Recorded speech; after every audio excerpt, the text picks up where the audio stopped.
O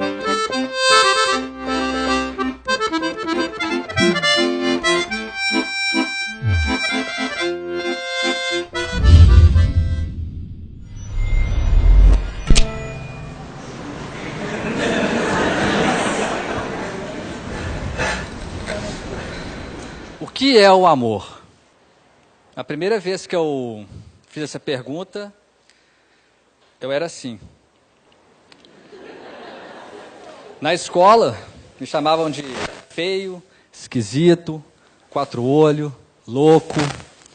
Louco porque eu pedi para Júlia falar com a Ana Carolina, que era a menina mais bonita da escola, que eu, o menino mais esquisito, gostava dela. Fiquei atrás da porta para escutar, né? Vai que, né? A Júlia falou com a Aninha. Aninha, o Ike gosta de você. E aí a Aninha respondeu. Pô, o Ike é feio, né? Aí, naquele dia, eu aprendi que você nunca deve escutar a conversa dos outros. Fui embora, cheguei em casa, minha mãe estava na sala, sentada no sofá, e aí eu deitei no colo dela e comecei a chorar. E aí minha mãe olhou assustada e perguntou, meu filho, por que você está chorando? E aí eu olhei para minha mãe e perguntei, mãe, será que algum dia alguma garota vai gostar de mim? E aí minha mãe começou a chorar. Foi o efeito reverso. Passou um tempo, meu pai chegou, viu aquela cena, duas caras inchadas, e aí ele perguntou, por que vocês estão chorando? E aí eu olhei para ele, falei, sei lá.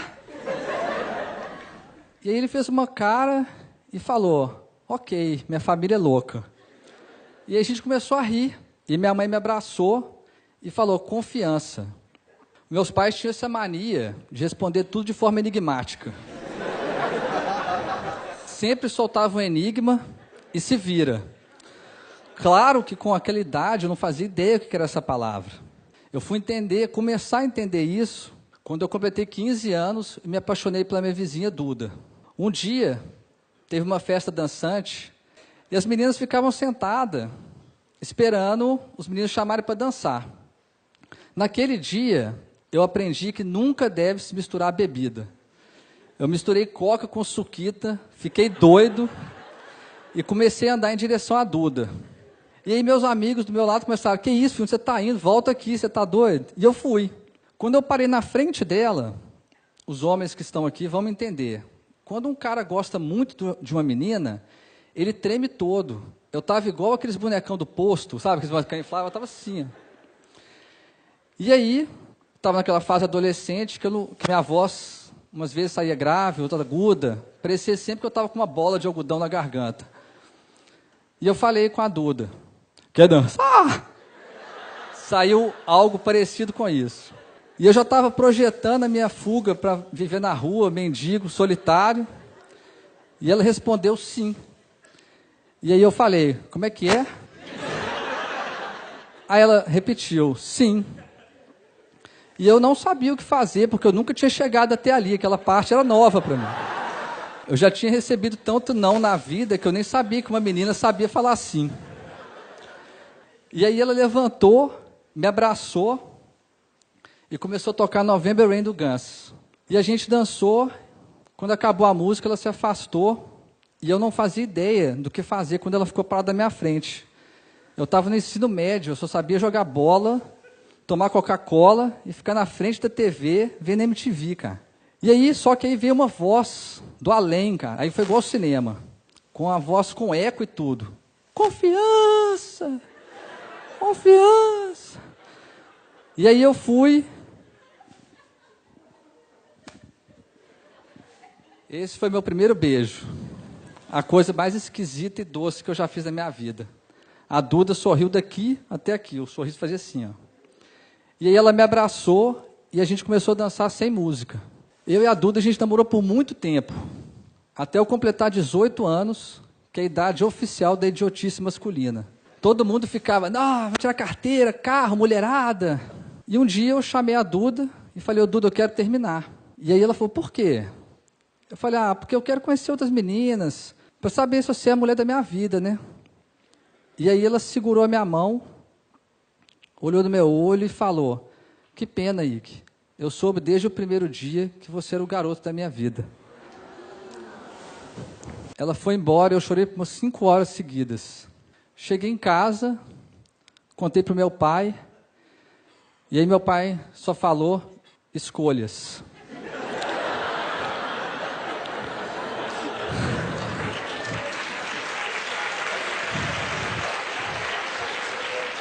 Eu passei muito tempo sem entender aquilo, obviamente.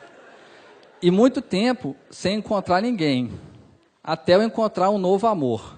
Um dia, essa menina veio e falou, Ike, eu quero terminar. E eu falei, por quê? O amor acabou? E ela falou, não, o amor não acabou, mas não é esse amor que eu quero. E eu falei, qual amor você quer? E aí ela falou, eu quero me jogar de um precipício sem saber se vai ter alguém para me segurar. E eu falei, pô, isso é hora de poema, cara? Quem está terminando comigo é o seu, a Clarice Lispector. E aí ela começou a rir, você é demais, e me abraçou e foi embora. Eu falei, gente, eu sou demais, um poema e um término. Voltei para casa, meu pai veio falar comigo, eu falei, não, hoje não é com você. Hoje eu quero falar com a minha mãe. E cheguei, comecei a contar para minha mãe, eu tava sofrendo, cara, e chorando, contando para ela. E aí, quando eu cheguei na parte do poema e recitei o poema, a minha mãe abriu um sorriso daqui até aqui. Eu falei, mas está de brincadeira. E aí, a única coisa que ela falou foi esperança. E é com essa palavra que eu começo a história que mudou completamente a minha vida e me trouxe até aqui. Era junho de 2013, minha namorada terminou comigo um pouco antes dos Dias dos Namorados. Eu saí do carro dela igual um zumbi. E a única coisa que vinha na minha cabeça era a voz dela dizendo, eu amo você. Cheguei em casa, contei para o meu pai, falei, pai, por que ela terminou comigo? Tem amor aqui dentro. E eu sei que tem amor dentro dela. E meu pai falou, meu filho, quando alguém entra na sua vida e depois de um tempo vai embora, pode ser qualquer coisa, menos amor. Construa uma nova história. Eu falei, pai, mas como é que começa isso? Ele falou, não se preocupe, todo começo vem de um final. E aquilo bagunçou a minha cabeça, porque eu comecei a lembrar que todos os meus namores começaram porque um terminou, eu só entrei no emprego porque a faculdade terminou, e aquilo deu um loop infinito. E quando eu estava começando a ficar bem, uma semana depois, o meu pai foi diagnosticado com uma doença rara e degenerativa, queria matá-lo em 90 dias. Na hora que a gente recebeu o diagnóstico, aí minha mãe começamos a chorar, xingar tudo, gritar, e meu pai na nossa frente, parado, normal, sereno. E eu comecei a xingar meu pai. Eu falei, pai, por que você não está chorando? Por que você não está chorando? E ele falou, olha para mim, meu filho. E a única coisa que eu pensava é, como é que eu vou olhar para a pessoa que eu mais amo no mundo, sabendo que ela vai morrer? E eu não consegui olhar. E meu pai me segurou, falou, olha para mim. E aí eu olhei, e ele falou, se você soubesse que hoje era o último dia da sua vida, você ia passar ele chorando. E aí eu e minha mãe ficamos parados. E eu falei, pai, você não pode morrer. E ele falou, meu filho, todo mundo vai morrer. E eu falei, pai, mas todo mundo vai morrer. E a gente, o que a gente vai fazer? Ele só respondeu, viver. E foi isso que a gente foi fazer. A gente foi viver. Voltamos a fazer coisas simples, como almoçar juntos, ir ao cinema e jantar junto. Até que a doença começou a tentar impedir meu pai de viver. E tirou a capacidade dele de falar. Eu comprei um iPad, entreguei para ele, e ele começou a escrever. Tinha uma pergunta para mim e para minha mãe. Eu peguei o iPad e comecei a escrever. Entreguei para minha mãe e a minha mãe começou a escrever. E meu pai começou a chorar, porque ele percebeu que a gente ia viver aquilo com ele. Se ele não falava, a gente não falava, a gente não ia abandonar ele. Aquelas conversas viraram lições de vida, porque eram conversas sobre o amor, sobre os inúmeros foras que eu tomava e continuo tomando, e sobre o amor que ele tinha com a minha mãe. Eu peguei aquelas conversas que viraram textos e publiquei num blog, e viralizou na internet. Milhões de pessoas liam os textos. Várias editoras do país me procuraram para publicar um livro. Eu nem sabia que meu pai escrevia e que o sonho dele era publicar um livro. Cheguei em casa correndo, falei, pai, nós vamos publicar um livro. E aí ele começou a chorar, tremer e engasgou. Eu corri e chamei minha mãe, mãe, papai está passando mal. Minha mãe veio correndo. E aí eu peguei o iPad, entreguei para ele, e ele escreveu, será que vai dar tempo E aí eu saí correndo, desesperado, para a editora, e falei, eu não quero dinheiro, eu não quero nada. Eu só quero que o livro saia o mais rápido possível, para meu pai poder ver isso. E eles falaram, você tem todos os textos? Eu falei, tenho. Então me manda agora.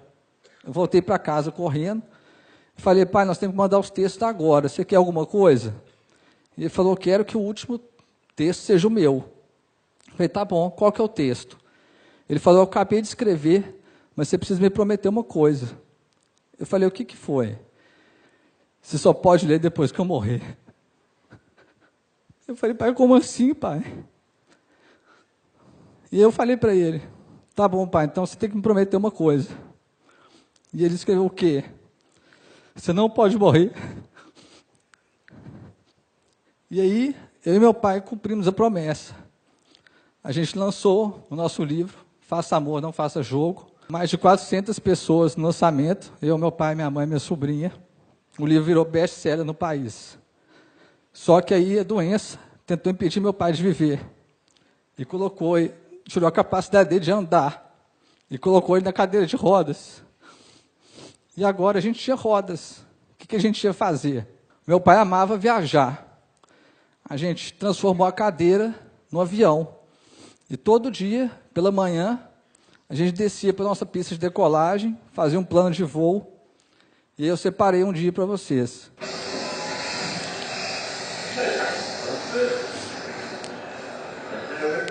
Eu não lembro se esse dia a gente estava para Nova Zelândia, foram muitas viagens. E sempre que a gente terminava, pousava, eu pegava o iPad, entrava no país que a gente estava e a gente ficava vendo as imagens. Estudava a cultura do país e tudo. Meu pai, há mais de 30 anos, ia toda sexta-feira com 2 irmãos na mesma pizzaria. Ele continuou indo de cadeira de rodas. Só que a doença tentou impedir meu pai de viver e tirou a capacidade dele de comer. E aí os irmãos deles, meus tios, começaram a ir lá em casa toda sexta-feira e falaram que a pizzaria não tinha graça sem meu pai. E aí eles ficavam rindo, dando risada, e meu pai começou a chorar quando eles fizeram isso, porque ele viu que os irmãos dele não iam abandonar ele, e não abandonaram. Foram lá em casa toda sexta-feira até o último dia de vida do meu pai. Meu pai ele formou em Ouro Preto, Minas Gerais, e ele tinha 3 amigos. Quando eles formaram, eles combinaram que de 5 em 5 anos eles iam se ver. Naquele ano, meu pai estava muito debilitado e não conseguiu ir. Os 3 amigos dele, cada formando, tem uma foto pregada na República. Os 3 amigos pegaram as fotos, os 4, pegaram a estrada, chegaram lá em casa de surpresa, pregaram as fotos no quarto do meu pai e falaram, a nossa República é a sua casa. E meu pai começou a chorar, e todo mundo começou a chorar, porque ele viu que os amigos dele não iam abandonar. E não abandonaram, trocaram 5 em 5 anos para 1 em 1 mês eles iam lá e faziam a nova festa da República. No dia 2 de julho de 2015, os meus pais completavam 46 anos de casado. Todo aniversário de casamento, os meus pais faziam isso aqui, ó. Eles dançavam. Naquele ano, meu pai não conseguia ficar em pé. E aí a minha mãe falou, busca cadeira de rodas. Eu falei, por quê, mãe? O que você vai fazer? E ela respondeu, eu vou fazer o que seu pai faria por mim. Eu busquei a cadeira de rodas e quando eu voltei para o quarto, a minha mãe estava abraçada com meu pai na cama. Eu cheguei perto para ajudar e ela falou, não precisa. E ela começou a tirar meu pai da cama, fazendo maior força, e meu pai não tinha força, não sei de onde que ele tirou, foi a última força que eu vi ele fazendo na vida, e a minha mãe conseguiu colocar ele na cadeira de rodas. Ela colocou uma música e ajoelhou ao lado dele e começou a fazer a cadeira girar. E os dois começaram a dançar. Meu pai chorava e ria ao mesmo tempo. E foi a cena mais bonita que eu já vi na minha vida inteira. Quando acabou a dança, eu entreguei o iPad para o meu pai e ele escreveu, eu tenho um último sonho. E eu perguntei, qual que é, pai? Ele escreveu, eu quero ver o mar pela última vez. Eu falei, então a gente vai. Eu fui muito criticado, muita gente falou que eu era louco, porque eu ia levar uma pessoa que não falava, não comia, não fazia nada, para a praia, que nem ia aproveitar nada. A única coisa que passava na minha cabeça era, talvez o amor seja isso, fazer loucuras, fazer o improvável, o impossível virar possível. E eu separei 3 momentos da viagem para vocês verem. O início, o meio e o fim. Quando a gente voltou da viagem, meu pai estava muito debilitado. Ele pegou o iPad e começou a escrever. Meu filho, eu estou sentindo muita dor. A minha mão treme muito. Eu não sei até quando eu vou conseguir escrever. A gente precisa criar uma nova forma de comunicar. Se eu piscar uma vez é sim, 2 é não e 3 é eu te amo. No dia 23 de agosto de 2015, o meu pai faleceu. Os médicos tinham dado 90 dias. Meu pai viveu por mais de 1095. Eu resolvi contar um pouquinho dessa história aqui, porque eu vejo o mundo distorcendo, complicando demais as coisas. Fique com alguém que faz isso, que te dê aquilo. E todas essas regras e exigências são criadas pela cabeça. O amor é criado aqui dentro, no coração. O resto todo é ilusão. Eu vejo a sociedade exigindo demais status sociais, bens materiais, pedindo que os pais coloquem os filhos nas melhores escolas, nas escolas mais caras, que estudem 3 línguas, que as esposas sejam as melhores amantes, sejam bem-sucedidas. E eu queria dizer para todos vocês que tudo isso não significa nada. A única coisa que o bem mais valioso que vocês têm, podem dar para alguém que você ama, é o seu tempo. Aquele tempo que a pessoa deita no seu colo e você fala, vai ficar tudo bem. A pessoa que você ama só precisa que você passe pela confiança, que esteja ao lado dela nas suas escolhas e que principalmente dê a ela esperança. Esse é meu primeiro pedido. Dê o seu tempo para a pessoa que você ama. Muita gente acha que é fácil eu pedir isso porque acha que a minha relação com meu pai é perfeita. E não existe nada perfeito no mundo. Eu e meu pai eram cheios de defeitos, nós seres humanos somos cheios de defeitos. Quantas vezes meu pai entrou no meu quarto e eu falei, pai, me deixa em paz, estou tocando guitarra. Pai, me deixa em paz, estou jogando videogame. E sabe o que ele fazia? Ele sorria. Eu tratava ele mal e ele sorria. Ele rebatia a minha raiva, a minha paciência com amor. E foi isso que ele me ensinou. Quando alguém que a gente ama nos tratar mal, em vez de tratá-la mal de volta, dê o seu amor. Porque o amor é a única forma capaz de transformar o mundo e as pessoas. O meu pai me transformou. Ele me salvou.